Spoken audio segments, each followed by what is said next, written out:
Recording on, ठीक है। तो जो चुनाव करवा रहा है उसकी स्वतंत्रता बहुत इंपॉर्टेंट हो जाती है किसी भी चुनाव के लोकतांत्रिक होने में, ठीक है। तो हमारे यहाँ चुनाव कौन करवाता है? चुनाव आयोग, ठीक है। Election election commission, election commission, ठीक है। इलेक्शन कमीशन बोलते हैं इसको, चुनाव आयोग। और इसके अंदर क्या क्या मतलब जो अधिकारी होते हैं वो कौन होते हैं? एक होता है मुख्य मुख्य चुनाव आयुक्त, चीफ इलेक्शन कमिश्नर, ठीक है। एक होता है मुख्य चुनाव आयुक्त, उसके नीचे होते हैं इलेक्शन कमिश्नर, ठीक है, चुनाव आयुक्त। मुख्य चुनाव आयुक्त होता है और उसके नीचे होते हैं चुनाव आयुक्त, ठीक है ना। तो चुनाव निष्पक्ष हुए हैं या नहीं, इसकी जांच को का एक सरल तरीका है कि उसका संचालन कौन करता है, ठीक है। उसका संचालन हमारे देश में कौन करता है? चुनाव आयोग करता है चुनाव का संचालन। चुनाव कराने वाले लोग सरकार से स्वतंत्र है कि नहीं, चुनाव आयोग सरकार से स्वतंत्र है कि नहीं, ये जरूरी है। या फिर सरकार या शासक पार्टी उन पर दबाव या प्रभाव बनाती है। अगर सब प्रभाव बनाती है तो दिक्कत हो जाएगा, चुनाव में लोकतांत्रिक नहीं होगा वो। क्या उसके पास स्वतंत्र और निष्पक्ष चुनाव चुनाव कराने की आजादी या ताकत है, शक्ति है? क्या वे शक्तियों का वास्तव में इस्तेमाल करते हैं? शक्ति होना और शक्ति का इस्तेमाल करना दोनों अलग है। आपको मान ली पावर तो दे दी गई है, जैसे हमारे प्रेसिडेंट को कुछ पावर ऐसी बहुत इंपॉर्टेंट पावर दे दी गई है, लेकिन वो कभी इस्तेमाल नहीं करते जल्दी, ठीक है। बहुत कम प्रेसिडेंट है हमारे इंडिया में जिन्होंने अपनी पावर का कभी इस्तेमाल किया हो बहुत ज़्यादा, ठीक है। तो चुनाव शक्ति होना और शक्तियों का प्रयोग करना दोनों होना चाहिए। शक्ति दी गई है तो प्रयोग भी कीजिए। हमारे देश के लिए इन सवालों का जवाब काफ़ी हद तक सकारात्मक है, ठीक है। हमारे देश में जो चुनाव आयोग है वो काफ़ी हद तक स्वतंत्र है। चुनाव आयोग काफ़ी हद तक स्वतंत्र है, उसको बहुत तक शक्तियाँ दी गई हैं संविधान के थ्रू, ठीक है। कल हमने देखा था कि चुनाव आयोग जो है वो संवैधानिक संस्था है। इसके बारे में संविधान में लिखा गया है कि इसकी नियुक्ति कैसे होगी, चुनाव आयोग का कौन सा अनुच्छेद है, कौन कौन इलेक्शन कमिश्नर होगा, उनकी नियुक्ति कैसे होगी, ठीक है, उनके पावर क्या होगी, उनकी स्वतंत्रता कैसे वो की गई है, दी गई है उनको स्वतंत्रता कैसे दी गई है चुनाव आयोग को। तो संविधान में सारी चीजें लिखी गई हैं, ठीक है। हमारे देश में चुनाव एक बहुत स्वतंत्र और ताकतवर चुनाव आयोग करवाता है, ठीक है, द्वारा करवाया जाता है। तो चुनाव आयोग जो है वो स्वतंत्र है और ताकतवर है, बहुत ताकतवर है, उसकी ताकत बहुत ज्यादा है, ठीक है। इसे न्यायपालिका के समान ही आजादी प्राप्त है। जितनी आजादी न्यायपालिका को है उतनी ही चुनाव आयोग को भी है हमारे देश में। मुख्य निर्वाचन आयुक्त की नियुक्ति कौन करता है? राष्ट्रपति करते हैं, ठीक है। मुख्य निर्वाचन आयुक्त की नियुक्ति कौन करता है? राष्ट्रपति करते हैं। एक बार नियुक्ति हो जाने के बाद निर्वाचन आयुक्त राष्ट्रपति या सरकार के प्रति जवाबदेह नहीं रहता, ठीक है, ये जवाबदेह नहीं है। अगर शासक पार्टी या सरकार को चुनाव आयोग पसंद नहीं है, ठीक है, तब भी उसको हटा पाना थोड़ा मुश्किल होता है, ठीक है, तब भी उसको हटा पाना थोड़ा मुश्किल होता है। उसके बाद है आपका हटाना मुश्किल क्यों होता है? क्योंकि उसको हटाने के लिए बहुत बड़ी प्रक्रिया होती है। अगर वो ईमानदार हुआ तो इस प्रक्रिया में उसको कहीं भी फंसाया नहीं जा पा सकता उसको, ठीक है। तो उसको हटाना बड़ा मुश्किल हो जाता है। वो हम पढ़ेंगे जब हटाओ देखेंगे ना, चुनाव आयुक्त की नियुक्ति कैसे होती है, उसको हटाने के लिए क्या क्या नियम का प्रोसेस है, वो सब है, ठीक है। उसके बाद दुनिया के शायद ही किसी चुनाव आयोग को भारत निर्वाचन आयोग जितने अधिकार प्राप्त हैं। इलेक्शन हो गया, ये कमीशन हो गया, ये इंडिया हो गया। इलेक्शन कमीशन ऑफ इंडिया जितने अधिकार प्राप्त हैं। निर्वाचन आयोग चुनाव की अधिसूचना जारी करने से लेकर अधिसूचना, जैसे इस डेट से अधिसूचना जारी हो गई कि आपसे इस तारीख को चुनाव होंगे, तो मान लीजिए 3 दिसंबर से अधिसूचना जारी हो गई कि चुनाव होने हैं, ठीक है। इलेक्शन कमीशन ने अधिसूचना जारी कर दी। इससे लेकर और जब तक रिजल्ट आ रहा है, मान लीजिए रिजल्ट 20 दिसंबर को आ रहा है, इससे लंबा ही प्रोसेस होता है, लेकिन मान लीजिए 20 दिसंबर तक है। यहाँ से जब से अधिसूचना जारी हुई और जब तक रिजल्ट आया तब तक इसके पास चुनाव प्रक्रिया का संचालन करने के लिए हर पहलू पर निर्णय ले सकता है ये, ठीक है।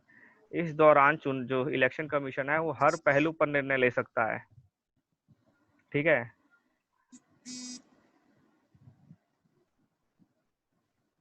मेरे को आवाज आ रही रही है आस्था। आवाज नहीं आ रही है आपको? बिल्कुल नहीं आ रही आवाज आस्था?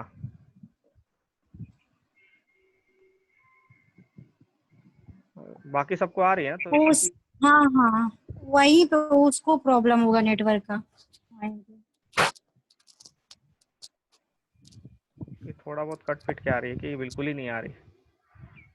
बिल्कुल ही नहीं आ रही। ये कौन है? खुशबू ये तो ज्वाइन ही नहीं करी, तो इसको कहाँ से भाभी आवाज जी। आए?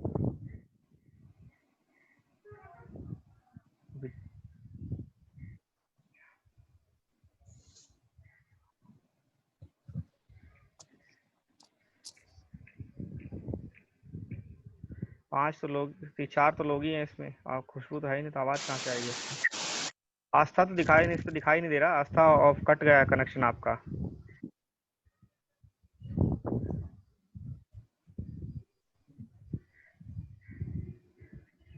अरे यार कहाँ लिख रहा हूँ?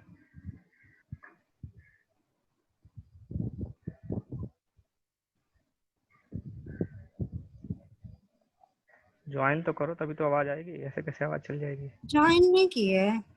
इसमें दिखा नहीं रहा। रेडमी एक तो कीर्ति का है, एक राखी का है, और एक गुंजा का है, और ये दीपा है।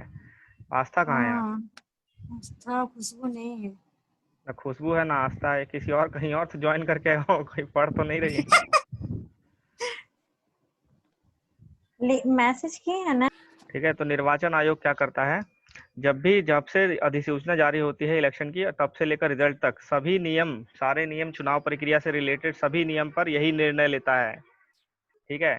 अगर चुनाव संहिता लागू, यह आदर्श चुनाव संहिता को लागू कराता है और उम्मीदवारों को सजा देता है जो इसका उल्लंघन करते हैं। उम्मीदवार चाहे वो प्रधानमंत्री क्यों ना हो देश का, वो देश का करंट प्राइम मिनिस्टर भी क्यों ना हो, कोई भी हो, वो अगर आचार संहिता का उल्लंघन करता है तो चुनाव आयोग के पास पावर होती है उनको सजा देने के लिए। वो उसका इलेक्शन रद्द भी कर सकता है या सजा दे सकता है, उसको कुछ कटौती कर सकता है उसके खर्चों में, कुछ कर सकता है मतलब कि। ठीक है। चुनाव के दौरान निर्वाचन आयोग सरकार को दिशा निर्देश मानने का आदेश दे सकता है। सरकार को भी आदेश देता है कुछ गाइडलाइन मानने के लिए, दिशा निर्देश के लिए।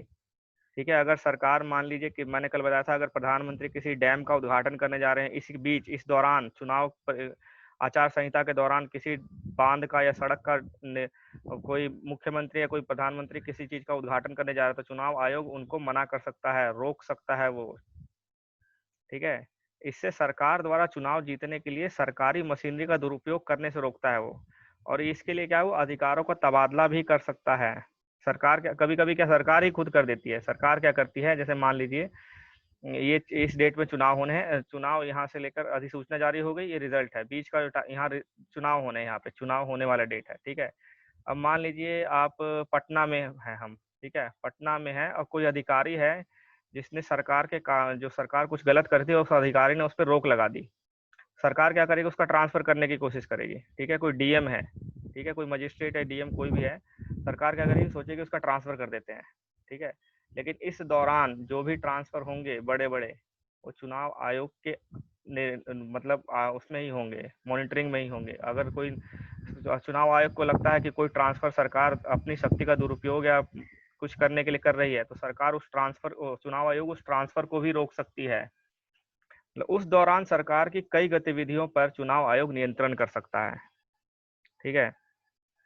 चुनाव ड्यूटी पर तैनात अधिकारी सरकार के नियंत्रण में नहीं होते। चुनाव, जैसे चुनाव ड्यूटी, अगर मान लीजिए गया में इलेक्शन है, ठीक है, गया में इलेक्शन है, और गए हैं, और किसी कोई एक निर्वाचन क्षेत्र है गया में, वहां पे चुनाव होना है, तो वहां का जो क्या बोलते हैं उसको, निर्वाचन अधिकारी अगर वहां का डीएम हुआ, ठीक है, तो डीएम उस समय चुनाव आयोग के अंदर काम कर रहा होगा, सरकार के अंदर काम नहीं कर रहा होगा।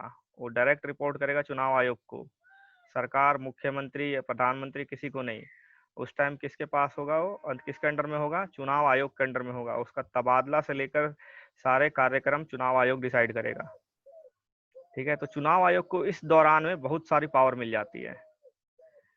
पिछले करीब 25 वर्षों के दौरान निर्वाचन आयोग ने अपनी सारी शक्तियों का उपयोग शुरू किया है। मतलब इससे पहले क्या था, 25, अभी पिछले 2 दशक से पहले चुनाव आयोग इतना इस्तेमाल नहीं करती थी अपनी शक्तियों का, लेकिन पिछले 25 साल में चुनाव आयोग ने बहुत ज्यादा शक्तियों का इस्तेमाल करना शुरू किया। कई जगह पे चुनाव रद्द करवाने का फैसला, कहीं पे किसी का सरकार ने मान लीजिए प्राइम मिनिस्टर से भी अगर कहीं से मतलब ऊपर केंद्र सरकार से भी ऑर्डर है किसी डीएम का ट्रांसफर करने के लिए, उसको भी रोक चुके हैं चुनाव आयोग।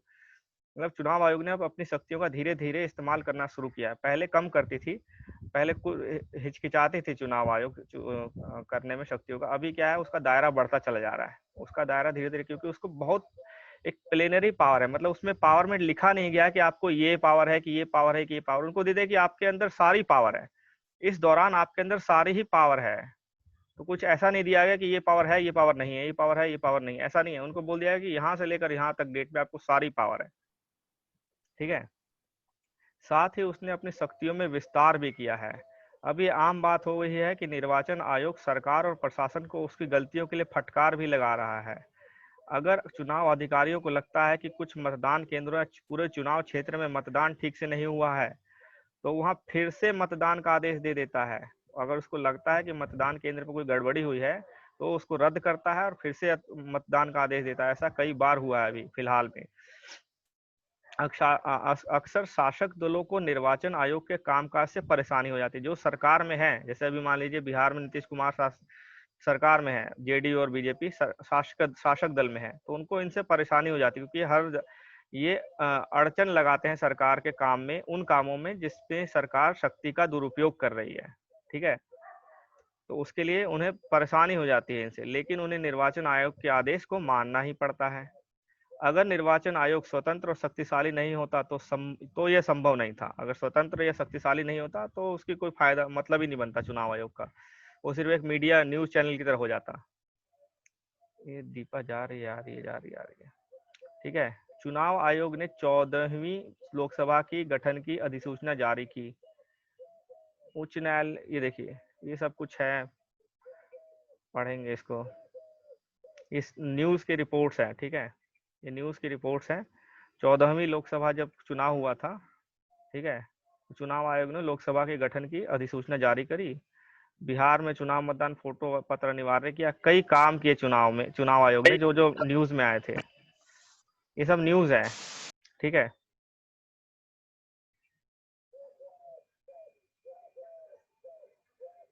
देखिए यहाँ पे हरियाणा के नए पुलिस प्रमुख की नियुक्ति हो रही थी उस समय जब चुनाव के टाइम थे। तो पूछा किससे गया? चुनाव आयोग से पूछा गया। वैसे नॉर्मल टाइम में चुनाव आयोग से नहीं पूछा जाता नियुक्ति के लिए, वो तो सीधा सरकार करती है, स्टेट गवर्नमेंट सीधा नियुक्त कर देती है। लेकिन इस केस में पूछा गया कि पुलिस प्रमुख की नियुक्ति होनी है, आप इस पर मतलब ओके कीजिए इसको, ठीक है। तो यहाँ तक भी मतलब इतना उसको शक्ति दे दी जाती है। फिर है उसका आपका चुनाव में लोगों की भागीदारी क्या है, ठीक है। चुनाव प्रक्रिया की गुणवत्ता को जांचने में कि चुनाव प्रक्रिया जो है वो कितना उसमें सही हुआ है, चुनाव प्रक्रिया कितने अच्छे से हुई है, उसकी गुणवत्ता को जांचने का एक और तरीका है। एक तरीका क्या था? चुनाव आयोग, ठीक है। एक तरीका था चुनाव आयोग उसकी जांच करेगा, ठीक है। और दूसरा तरीका क्या है? लोग खुद, ठीक है। इसमें लोग उत्साह से भागीदारी करते हैं या नहीं, ठीक है। अगर चुनाव प्रक्रिया स्वतंत्र और निष्पक्ष नहीं होती तो लोग इसमें भागीदारी करना जारी नहीं रखेंगे। अगर आपको पता लगे कि भाई ईवीएम में जाना है, आप अगर नीचे किसी बटन को दबा रहे हो, वोट बीजेपी को ही जा रहा है, तो नेक्स्ट टाइम से आप जाएबे नहीं करोगे, जाओगे ही नहीं वोट देने के लिए, ठीक है ना। तो अगर निष्पक्ष और स्वतंत्र नहीं होगा तो धीरे धीरे लोग भागीदारी नहीं करेंगे, ठीक है। अब इन रेखा चित्रों को पढ़िए और भारतीय चुनाव में लोगों की भागीदारी का कुछ निष्कर्ष निकालिए। रेखा चित्र कुछ दिए गए हैं, ये देखिए रेखा चित्र होता है ये। भारत और ब्रिटेन में मतदाता का प्रतिशत, कितने परसेंट मतदाता हो, मतलब कितने परसेंट वोटिंग होती है, ठीक है। मतदाता का नहीं है, मतदान का प्रतिशत है, ठीक है।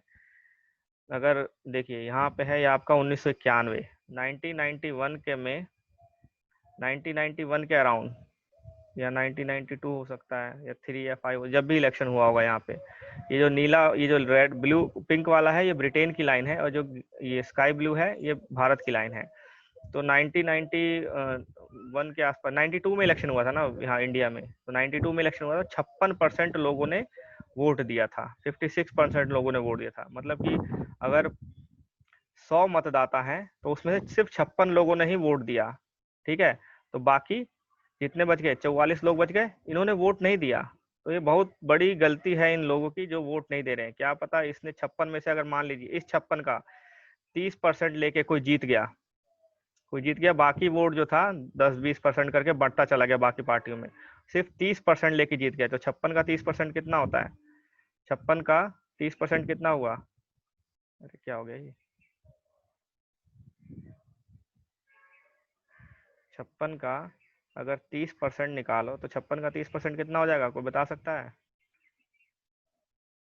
है जी?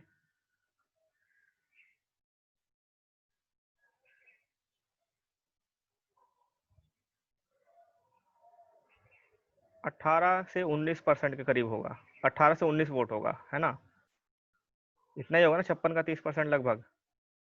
तो अगर ये 30% सिर्फ 18 ही वोट थे, 18 वोट, तो एक्चुअली में कितने परसेंट से जीता है वो? 18% से जीत गया वो। सिर्फ 18 लोगों ने ही जिता दिया, 100 में से सिर्फ 18 लोगों ने इसको जिता दिया है। क्यों? क्योंकि इन 44 लोगों ने वोट नहीं डाला। इस गणना, इस कैलकुलेशन को समझे? इस कैलकुलेशन को समझ गए? फिर से बता दूं,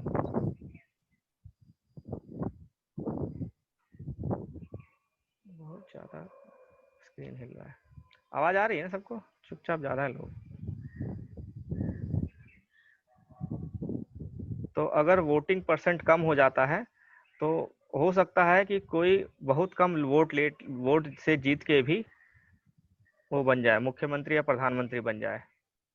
ठीक है, बहुत कम वोट से भी जीत के मुख्यमंत्री या प्रधानमंत्री, जैसे कि 2019 में जो इलेक्शन हुए थे, 2019 में 2014 में जो इलेक्शन हुए थे लोकसभा के, जिसमें प्रधानमंत्री मोदी जी पहली बार प्रधानमंत्री बने थे, मोदी जी पहली बार प्रधानमंत्री बने थे, उस समय बीजेपी का जो वोट शेयर था वो लगभग 33% था। और अगर नॉन वोट जो टोटल वोटिंग थी वो आप देख लीजिए कितना था, 66% वोटिंग हुआ था 2014 में। ठीक है, 2014 में 66% वोटिंग हुआ था। मतलब कितने परसेंट ने वोट नहीं डाला? लगभग 34% लोगों ने, 34 ही हुआ ना, 34% लोगों ने वोट नहीं डाला। ठीक है, 33% इसका विनिंग, 33% वोट से जीत गए। ये 33% किसका था? इस 66 का 33% था, 100 का नहीं था। टोटल मतदाता का 33% नहीं था, ये सिर्फ जिन्होंने वोट डाला उसी का 33% था। इन 34 को तो गिना ही नहीं गया इसमें।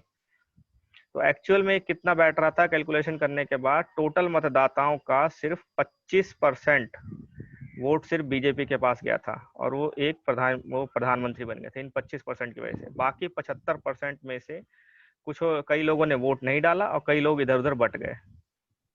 तो जिन्होंने वोट नहीं डाला 34%, वो काम बदल सकते थे, पूरा नक्शा ही बदल सकते थे, लेकिन लोग जागरूक नहीं है वोटिंग को लेके, मतदान को लेके जागरूक नहीं है, वोट देने नहीं जाते। सरकार छुट्टी करवाती है उस दिन, प्राइवेट कंपनियां बंद रहती हैं, सरकारी कंपनियां बंद रहती हैं, ताकि लोग छुट्टी पे रहें, ताकि वोट डालने जाए। लेकिन लोग क्या करते हैं, छुट्टी मनाते हैं वोट डालने के बजाय, इन पकौड़े खाते हैं घर पे तो बैठ वोट के। जिसको वोटर आईडी कार्ड पे ही देता था ना, क्या चीज? 10-5 पहले तो सिर्फ वोटर आईडी कार्ड पे ही वोट लेता था ना।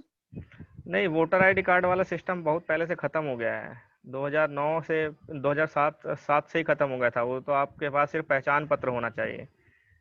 मतलब आप आइडेंटिटी अगर, कार्ड किसी भी हाँ, चीज का आपका सिर्फ आइडेंटिटी कार्ड होना मतदाता सूची चाहिए। में नाम होना चाहिए, प्लस आपके पास कोई एक आईडी कार्ड होना चाहिए, फोटो आईडी कार्ड। स्कूल का जो आईडी कार्ड होता है, कॉलेज का, वो भी चलता है, आपको पता होगा सर स्कूल और लेकिन कॉलेज। नाम ही नहीं आता है तो वोट हाँ, कहाँ देने तो जाऊं। नाम नहीं आएगा तो फिर आप जागरूक होने चाहिए ना कि आपका नाम क्यों नहीं है। आपको पहले इलेक्शन हो रहा है और आपके नाम नहीं है, तो आपको ये चीज पता होनी चाहिए।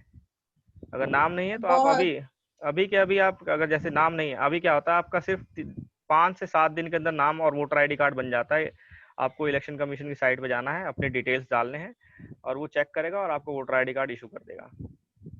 ऑनलाइन? और सब ऑनलाइन होता है। ऑनलाइन। आपके पास मिनिमम 8वीं क्लास का सर्टिफिकेट होना चाहिए, मिनिमम 8th क्लास का सर्टिफिकेट होना चाहिए आपके एड्रेस उसके लिए, एज प्रूफ के लिए। अगर आपने 10वीं नहीं करी, आपके पास जन्म प्रमाण पत्र नहीं है, कुछ भी नहीं है, 8वीं क्लास का सर्टिफिकेट है और नहीं है, तो राशन कार्ड प्लस एक फोटो आईडी कार्ड जो आपके पंचायत या नगर निगम से बना हुआ हो। बस इतना ही 2 चीज चाहिए होता है और आपका वोटर आईडी कार्ड बन सकता है। ऑनलाइन, सिर्फ 7-8 दिन के अंदर। तो ये लोगों को जागरूक होना चाहिए ना, उनको अपना प्रधानमंत्री चुनना है। छोटी, तो वो एज भी है ना 18 साल के हाँ, तो ऊपर 18 या साल के 16 ऊपर साल। वालों का ही होगा ना। हाँ तो हम देखेंगे नहीं, कि बहुत लोग मतदान, नहीं देता है वोट, ये सही बात है, बहुत हाँ, लोग नहीं भी देता है। बहुत लोग क्या, लेकिन मैंने उसके देखा है लिए जो लोग कंपनी में काम कर रहे हैं और उनको छुट्टी मिली है एक दिन, वो क्या कर रहे हैं, घर जाते हैं और अपना टाइम स्पेंड करते हैं, लेकिन वोट देने नहीं जाते हैं। उनको स्पेशल छुट्टी मिला है नहीं, इसके लिए। आजकल तो ये भी हो गया है कि किसी को नहीं देना तो नोटा का बटन भी दबाने के लिए वो जाओ। उसके लिए भी नहीं जाना चाहते हैं, उन्हें लगता है कि वोट नहीं देना जाना बेकार। चाहते हैं, वो सोचते हैं ना आजकल, ये सोचते हैं कि वोट देने से क्या होता है, मेरा क्या फायदा होगा, वो जीतेगा तो मेरे को क्या करेगा, यही थिंकिंग है।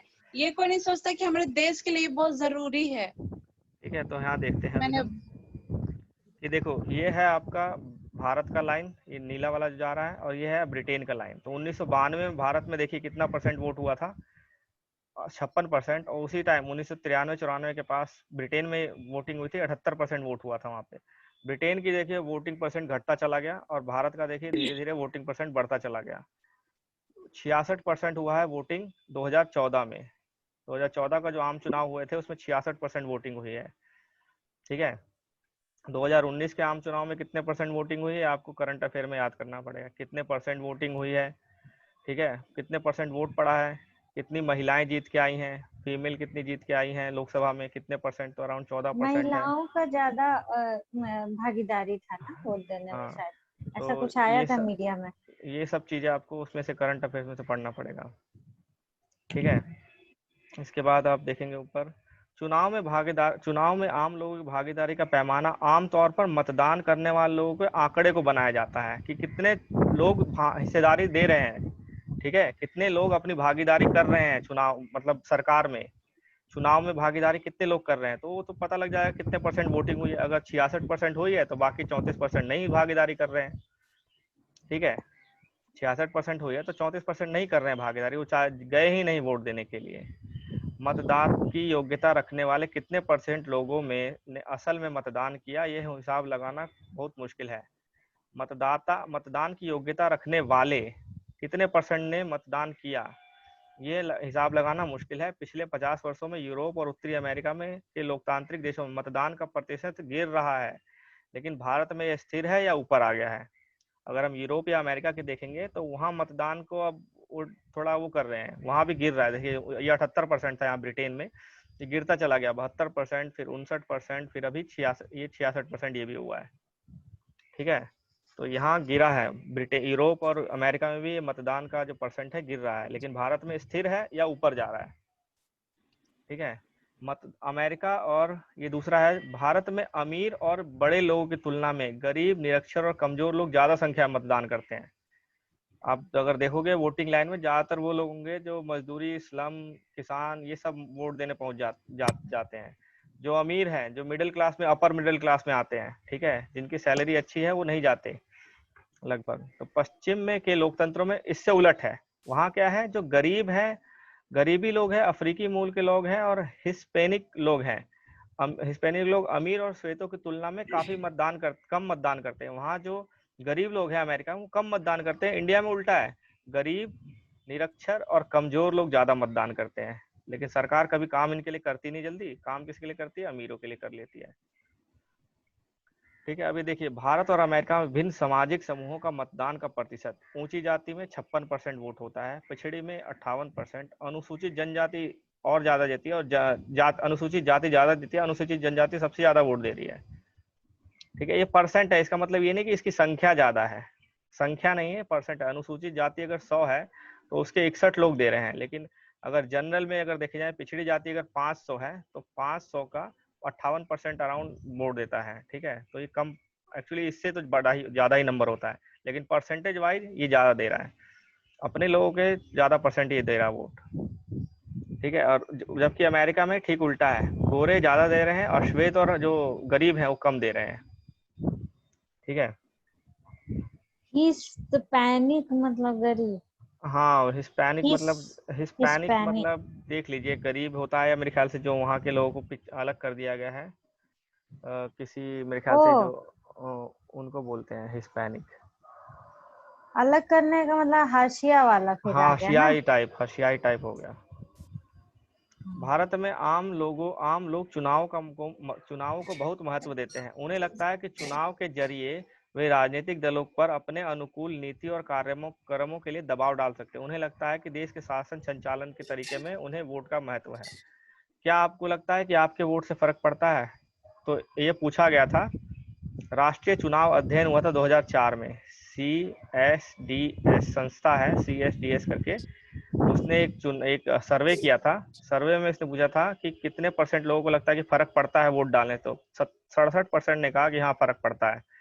ठीक है।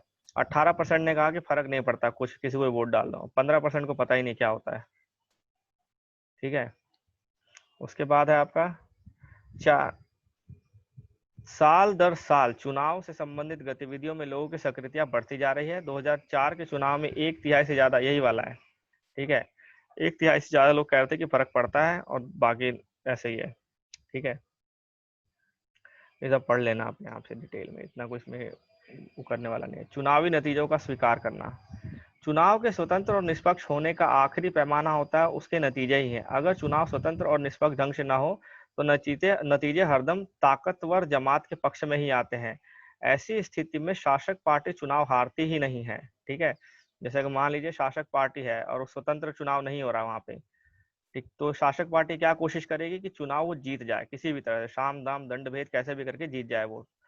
आमतौर पर हारने वाली पार्टी गड़बड़ ढंग से कराए गए चुनाव नतीजों को स्वीकार नहीं करती। ठीक है, अगर गड़बड़ी होती है तो स्वीकार नहीं किया जाता। जैसे कि जब 2014 में जब इलेक्शन हुए थे, तो उस टाइम ईवीएम का इस्तेमाल हुआ था पूरे देश में, ईवीएम मशीनों का। तो कई पार्टियों ने कहा था कि ईवीएम में बहुत गड़बड़ी है, धोखा दिया गया है, बटन दबाव किसी को भी तो बीजेपी को जाता है। फिर मीडिया ने क्या किया, इसको और तूल पकड़ना शुरू कर दिया। ठीक है, तो भारत में चुनावी नतीजे खुद ही काफी कुछ कह देते हैं। ठीक है, चुनावी नतीजे खुद ही काफी कुछ कह देते हैं। भारत में शासक दल राष्ट्रीय और प्रांतीय स्तर पर अक्सर चुनाव हारते रहे हैं। लगभग क्या है, जो शासक दल है ना, नेशनल, अगर आप देख लीजिए, ये भी लगभग क्या कहते हैं, इंदिरा गांधी के टाइम के बाद से जो है, कभी कांग्रेस जीती कभी हारी, कभी जीती कभी हारी, इस तरह से हो रहा है। तो अगर ये मान लीजिए शासक चुनाव पे असर डाल सकते थे, प्रभावित कर सकते थे, तो ऐसा नहीं होता, कांग्रेस हमेशा जीतती चली जाती। लेकिन नहीं हो रहा है ना यहाँ पे, कांग्रेस जीत रही है। 2000 से लेकर 2004 में इलेक्शन हुए थे, 2004 में जीती एक बार, फिर 2007 में जीती दूसरी बार इलेक्शन, लेकिन 2014 में जब इलेक्शन हुए तो ये हार गई। ठीक है, 7 में हुए, 9 में हुए थे, 9 में हुए थे जो इलेक्शन, वो जीत गई थी कांग्रेस। 2004 में जीती, 9 में जीती, लेकिन 14 में हार गई, और 2019 में फिर हार गई। इन दोनों में फिर बीजेपी दोनों में जीती, इसमें दोनों में गठबंधन सरकार बनाई थी कांग्रेस ने। तो अगर शासक पार्टियों का चुनाव पर इतना प्रभाव होता, अगर शासक पार्टियों का चुनाव पर प्रभाव होता और चुनाव स्वतंत्र नहीं होते, तो इंदिरा गांधी के बाद उनके पुत्र राजीव गांधी होते, फिर उनका फिर कांग्रेस आती, फिर कांग्रेस आती, फिर कांग्रेस आती, फिर कांग्रेस आती। लेकिन स्वतंत्र है, इसीलिए कांग्रेस या बीजेपी कोई भी इतना बड़ा गड़बड़ी नहीं कर सकती कि चुनाव में पूरा फेरबदल कर दे। ठीक है, होता है सर, होता है ना, आपको लेकिन वो सब, चीटिंग तो होता है। आप वो सब सिर्फ न्यूज के रिपोर्ट्स के ऊपर देख रहे हो ना, न्यूज में ही ट्रायल नहीं कीजिए ना। न्यूज में जज नहीं बैठ रहे हैं। न्यूज में जो बैठ रहे हैं वो आजकल न्यूज मीडिया क्या है, आपको वो वो भी टीआरपी का खरीदा हुआ रहता है कि टीआरपी का आप खेल है। विपक्ष के लिए। हाँ, हाँ, समझ रहे हो कि वो कितना आप किस मीडिया को देख रहे हो। आप जी न्यूज ज्यादा देख रहे हो कि आप एनडीटीवी ज्यादा देख रहे हो। जो एनडीटीवी के जो दर्शक हैं वो हमेशा एनडीटीवी क्यों देखते हैं, क्योंकि उस पर हमेशा लगभग सरकार के नेगेटिव में न्यूज चलती रहती है। ठीक है, सरकार की आलोचना बहुत ज्यादा होती है उस चैनल पे, तो जो लोग इस फील्ड इस तरफ हैं वो हमेशा एनडीटीवी देखते रहते हैं। तो सही है चुनाव की गलत हुए, इसका फैसला कौन करता है? कोर्ट और जज। Election commission of India. ठीक है, अगर इन दोनों ने क्लीन हाँ, चिट दे दी है तो फिर सिर्फ वही है कि आप सिर्फ आरोप लगा सकते हो, और कुछ नहीं हो सकता। पिछले 15 वर्षों में भारत में जितने चुनाव हुए उसमें से प्रत्येक 3 में से 2 शासक पार्टियां हारी हैं। पिछले 15 साल में जितने भी चुनाव हुए हैं उसमें से 3 में से 2 जो इलेक्शन हुए हैं उनमें शासक पार्टियां हारी हैं, हर 3 में से 2। ठीक है, अगर आप राजस्थान देख लो, ठीक है, राजस्थान देख लो, तो इस बार राजस्थान में कभी ऐसा नहीं हुआ 20-30 साल में एक साल एक पार्टी रहती है, दूसरे साल दूसरी पार्टी रहती है, तीसरे साल फिर यही पार्टी आती है, चौथे साल हमेशा एक ऐसे अप डाउन रहता है इनका। मध्य प्रदेश में देख लो, छत्तीसगढ़ में देख लो आप, यहाँ यही रहता है कि पार्टी बदलती रहती है। अब देखो झारखंड में आपने एग्जाम्पल देख लिया, झारखंड में क्या हुआ, झारखंड में एक दूसरी, पहले जिस पार्टी को मौका दिया था, फिर दूसरी पार्टी को मौका दिया, अब की तीसरी बार फिर उसी पार्टी को मौका दिया गया। अगर जैसे ऐसा नहीं, राजस्थान में होता है ना, एक बार बीजेपी, एक बार कांग्रेस, एक बार हाँ, बीजेपी, एक बार तो कांग्रेस। अगर चुनाव में गड़बड़ी होती तो फिर तो एक ही पार्टी जीत रही होती बार बार, ठीक है। तो चुनाव में गड़बड़ी होती है, इतने बड़े तौर पे नहीं होती है, ठीक है। चुनाव के बाद भी गड़बड़ी होती है, गड़बड़ी तो बार बार होती है, चुनाव के बाद भी होती है। अब क्या कहते हैं, विधायक क्या कहते हैं वो रिजाइन देते हैं, दूसरी पार्टी ज्वाइन कर लेते हैं, सरकार गिर जाती है। वो तो अलग अलग हथकंडे हैं पॉलिटिक्स के, वो तो फिर हाँ, नागरिकों के इसी ऊपर। डर से इन लोग को अंडरग्राउंड कर दिया जाता है, तो इसीलिए होटल में रख दिया जाता है। ये सब नागरिकों के ऊपर है कि नागरिक इस चीज को फॉलो करते रहे कि भाई जिसको मैंने वोट दिया था, कांग्रेस जो कांग्रेस में था उसको वोट दिया था मैंने कि वो कांग्रेस की विचारधारा से है, इसलिए वोट दे रहे हैं, और वो बाद में रिजाइन दे के बीजेपी में ज्वाइन कर लेता है, अब फिर 5 साल बाद फिर मेरे से वोट मांगने आ रहा है, तो मैं क्या उसको वोट दूं कि नहीं दूं? अगर तो ये सब नागरिक के ऊपर है। ये 5 साल आपको दिया गया है, आपको जवाबदेही मांग रहे हो आप यहाँ 5 साल बाद, यही आपको दिया गया है ताकत कि आप 5 साल बाद जवाबदेही मांगो कि भाई हमने आपको वोट दिया था लेकिन आपने धोखा दिया। अमेरिका में मौजूदा चुना हुआ प्रतिनिधि शायद ही कभी चुनाव हारता है। अमेरिका में क्या होता है, शायद ही कभी ऐसा होता है कि जो जीता, जैसे इससे क्या कहते हैं, जो अभी कौन है, ट्रम्प है प्रेसिडेंट। इससे पहले कौन थे, ओबामा थे। ओबामा 2 साल लगातार रहे, ठीक है, 2 साल लगातार रहे। वहां क्या है कि प्रेसिडेंट 2 साल से ज्यादा इलेक्शन नहीं लड़ सकता, ठीक है, तो वहाँ वो रूल है, तो 2 साल लगातार जीते।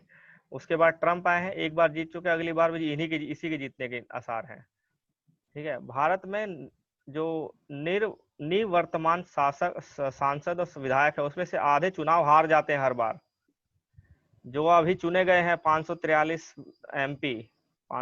एमपी हैं, नेक्स्ट टाइम इलेक्शन होगा तो उसमें से लगभग 40% से 50% हार जाते हैं इलेक्शन अपना, उनकी जगह किसी और को मौका दिया जाता है। तो चुनाव में गड़बड़ी कम होती है, इसका मतलब यहाँ पे। वोट खरीदने में सक्षम पैसे वाले उम्मीदवार हो या आपराधिक पृष्ठभूमि वाले उम्मीदवार, उनका भी हारना बहुत आम है, लेकिन ये अब क्या है, उनका हारना थोड़ा सा मुश्किल हो गया है, अब वो जीतते हैं, ठीक है। ये एनसीईआरटी है इसलिए लिखा गया है, सरकारी किताब है ना, ये सरकारी किताब है, तो ये लिखेगा ही कि बहुत आम है। लेकिन अब क्या हो रहा है, जो आपराधिक छवि वाले लोग हैं उनका जीतना ही ज्यादा आसान हो गया है। कुछ एक अपवादों को छोड़ दें तो अक्सर हारी हुई पार्टी भी चुनाव के नतीजों को जनादेश मानकर स्वीकार कर लेती है। कई बार क्या होता है, ठीक है हम हार गए हैं, जनादेश है इसलिए हम इसको स्वीकार करते हैं, लेकिन कई बार क्या करते हैं पार्टियां कि नहीं ईवीएम में गड़बड़ी हुई है, ठीक है। तो अभी क्या कह रही है सारी पार्टियां, लगभग देश की सारी पार्टियां, बीजेपी को छोड़ के, या बीजेपी की जो प्लस वाली पार्टी है, साथ वाली, उनको सबको छोड़ के लगभग सारी पार्टियां, कांग्रेस ये वो सब क्या करी, बैलेट पेपर से करवाओ